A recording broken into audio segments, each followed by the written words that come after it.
పవన్ కళ్యాణ్‌ని మళ్ళీ ఫుట్బాల్ ఆడుకున్నాడు ప్రకాష్ రాజు.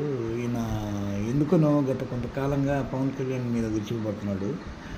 ఒక తమిళ ఛానల్ ఇంటర్వ్యూలో ప్రకాష్ రాజ్ అన్న మాటల్ని ఇప్పుడు వైరల్ చేస్తున్నారు.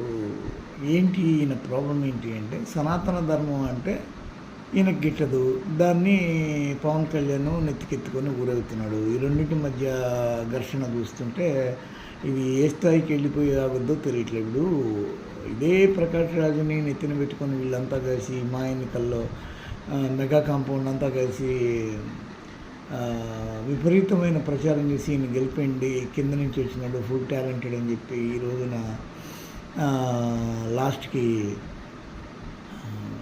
ఇలా జరగడం అనేది దీని అంతటికీ కారణం సనాతన ధర్మం. ఆయన రాజకీయాలు ఆయన చేసుకుంటే మధ్యలో ఇతనేం చేత కాకుండా వచ్చి ఈ విధంగా